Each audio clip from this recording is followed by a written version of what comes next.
आज के क्लास में हम लोग इलेक्ट्रिकल असाइनमेंट के एक्सरसाइज नंबर 27 का सॉल्यूशन करेंगे।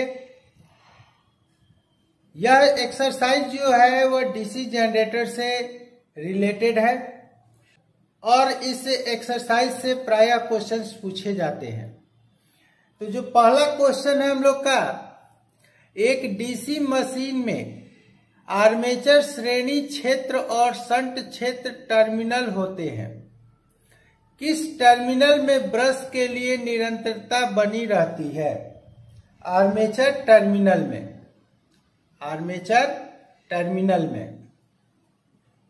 सेकेंड नंबर क्वेश्चन है, तरंग वेस्टर्न में समानांतर पथ की संख्या 2 के तुल्यांक होती है। एक सिंप्लेक्स लैंप वेस्टर्न में समानांतर पथ की संख्या कितनी होती है? तो ये होगा number of poles into 2। Third जो क्वेश्चन है हम लोग का, एक द्विध्रुवीय सिंप्लेक्स तरंग वेस्टर्न में समानांतर पथ अर्थात पैरेलल वे 2 होते हैं। एक 4 ध्रुवीय सिंप्लेक्स तरंग वेस्टर्न में समानांतर पथ कितने संख्या में होते हैं? 2। अगला क्वेश्चन है, छोटे डीसी मशीन में केवल 2 ब्रश हो सकते हैं और बड़े डीसी मशीन में यह एक जोड़े से अधिक हो सकते हैं। इन ब्रश के क्या कार्य होते हैं? तो ब्रश जो होता है उसका काम क्या है? तो transmit to EMF from the armature coil. Next question क्या है हम लोग का, एक लैंप वेस्टर्न में प्रवर्तन पर ब्रश की संख्या क्षेत्र ध्रुव की संख्या के बराबर होती है। एक सिंप्लेक्स तरंग वेस्टर्न में ब्रश अवस्था की कितनी संख्या होती है? 2। 6 नंबर क्वेश्चन है हम लोग का, ब्रश कार्बन और ग्रेफाइट के बने होते हैं तथा ये आयताकार होते हैं। ब्रश में ग्रेफाइट की उपस्थिति का क्या उपयोग है? तो यह जो है सेल्फ लुब्रिकेटिंग एक्शन को प्रोवाइड करता है। अगला क्वेश्चन है, पुराने ब्रश को बदलकर नया लगाते समय एक महत्वपूर्ण बात का ध्यान रखना चाहिए। यह क्या है? तो वह महत्वपूर्ण बात है, ग्रेड और साइज जो होता है वह एक समान होना चाहिए। अगला क्वेश्चन है, अलग से उत्तेजित जनरेटर में क्षेत्र को अलग डीसी स्रोत से जोड़ा जाता है। अलग से डीसी स्रोत की आवश्यकता क्यों होती है? तो इसका आंसर होगा to excite the field separately. Next question है, शंट क्षेत्र कुंडल का प्रतिरोध हमेशा श्रेणी क्षेत्र कुंडल अर्थात कॉइल से अधिक होता है। शंट क्षेत्र कुंडल तथा श्रेणी क्षेत्र कुंडल का निर्माण कैसे किया जाता है? तो इसका आंसर होगा हम लोग का कि शंट फील्ड जो होता है वह ज्यादा लपेट वाला होता है और पतले तार का होता है, जबकि सीरीज फील्ड जो है उसमें मोटे तार का यूज हम लोग करते हैं और तार का लंबाई कम रखते हैं। नेक्स्ट क्वेश्चन है हम लोग का 11 नंबर, एक डीसी जनरेटर में जब आर्मेचर चालक फ्लक्स से जुड़ता है तब वह विद्युत वाहक बल उत्पन्न करता है। डीसी जनरेटर का कार्य सिद्धांत क्या है? तो डीसी जनरेटर जो है वह हम लोग का फैराडे के इलेक्ट्रोमैग्नेटिक इंडक्शन नियम पर कार्य करता है। अब देखिए नेक्स्ट क्वेश्चन है, डीसी जनरेटर में शंट फील्ड कॉइल और श्रेणी क्षेत्र कुंडल को क्षेत्र ध्रुव के ऊपर लगाया जाता है। शंट क्षेत्र कुंडल को आर्मेचर से कैसे जोड़ा जाता है?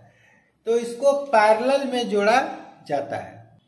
नेक्स्ट क्वेश्चन है हम लोग का, फ्लक्स की इकाई वेबर होती है। फ्लक्स घनत्व की इकाई क्या है? तो फ्लक्स घनत्व की जो इकाई है वेबर/मीटर स्क्वायर है। वेबर/मीटर स्क्वायर है। नेक्स्ट क्वेश्चन जो है हम लोग का, एक डीसी जनरेटर में उत्पन्न विद्युत वाहक बल E का जो फार्मूला होता है वह है φZn/60 × P/A से दर्शाया जाता है। उपरोक्त में फाई, जेड और ए क्या दर्शाता है? तो फाई जो है वो फ्लक्स डेंसिटी को दर्शाता है जिसका मान वेबर/मीटर स्क्वायर में होता है। जेड जो है वो टोटल कंडक्टर की संख्या को दर्शाता है और ए जो है वो पैरेलल पाथ की संख्या को दर्शाता है। अब देखिए, अब इस चैप्टर में कुछ एमसीक्यू प्रकार के क्वेश्चन है। जैसे पहला जो क्वेश्चन है, डीसी मशीन का आर्मेचर प्रतिरोध सामान्यतः होता है, तो इसका ऑप्शन होगा 1 ओम, डी। नेक्स्ट क्वेश्चन है हम लोग का, डीसी मशीन के आर्मेचर प्रतिरोध को मापने के पूर्व हमें यह चेक करना होता है कि डैश, तो ब्रश सही स्थिति में है या नहीं। सी ऑप्शन इसका आंसर होगा। नेक्स्ट जो क्वेश्चन है हम लोग का, शंट प्रकार के ओम मापी से आर्मेचर प्रतिरोध को मापने के पूर्व हमें यह चेक करना होता है कि ओम मापी डैश, तो शून्य पाठ दे जब प्रौढ़ लघु पथ हो अर्थात शॉर्ट हो।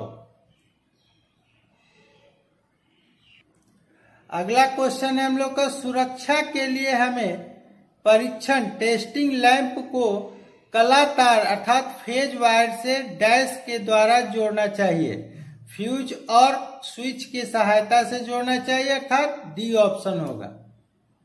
नेक्स्ट जो क्वेश्चन है हम लोग का, नीचे दर्शाए गए 10 ओम धारा नियंत्रक के टर्मिनल के मध्य जुड़ा प्रतिरोध डैश होगा। तो ये उस क्वेश्चन का हम लोग का फिगर हो गया, ये लोड हो गया। अब जो ये कंट्रोल लगा हुआ है तो ये आंसर हो जाएगा 2.5 ओम, सी ऑप्शन। नेक्स्ट क्वेश्चन है, मशीन में लैप लपेट वाइंडिंग डैश के लिए बनाई जाती है, तो इसका ऑप्शन होगा हम लोग का डी, अधिक धारा कम वोल्टता के लिए बनाई जाती है। मशीन में तरंग लपेट डैश के लिए बनाई जाती है, कम धारा और अधिक वोल्टता के लिए, बी ऑप्शन होगा। नेक्स्ट क्वेश्चन है, 4 पोल सिंप्लेक्स लैप लपेट आर्मेचर में समानांतर पथों की संख्या डैश होती है, तो समानांतर पथों की संख्या 4 होगा इसमें। अगला क्वेश्चन है, 8 पोल सिंप्लेक्स तरंग लपेट आर्मेचर में समानांतर पथों की संख्या डैश होती है, तो 2। नेक्स्ट क्वेश्चन हम लोग का, डीसी जनरेटर आर्मेचर वेस्टर्न अर्थात क्वाइल में सुपर एनिमल किया हुआ तांबे का तार उपयोग होता है, लेकिन तार का प्रतिरोध डैश पर निर्भर होता है, तो तार का जो प्रतिरोध है वह लंबाई पर भी चेंज होता है, उसके क्रॉस सेक्शनल एरिया पर भी चेंज होता है और किस पदार्थ का वो बना है उस पर भी, इसलिए इसका आंसर होगा उपरोक्त सभी, डी। नेक्स्ट क्वेश्चन है हम लोग का, 48 खांचे वाले 4 ध्रुव लैप लपेट आर्मेचर के प्रत्येक खांचे में 4 चालक हैं तथा प्रत्येक चालक का प्रतिरोध 0.1 ओम है। कुल आर्मेचर प्रतिरोध का मान कितना होगा? तो 19.2 ओम, ए ऑप्शन होगा।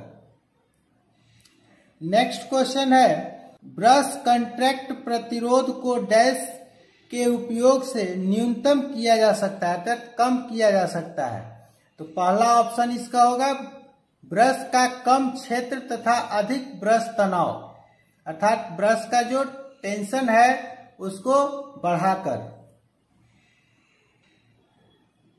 नेक्स्ट क्वेश्चन है, एक सॉफ्ट ग्रेफाइट ब्रश का संपर्क क्षेत्रफल 5 सेंटीमीटर स्क्वायर होता है तथा यदि पदार्थ का धारा घनत्व 9 एम्पियर ऑब्लिक सेंटीमीटर स्क्वायर है तो वह कितनी धारा वहन कर सकती है यानी सह सकती है?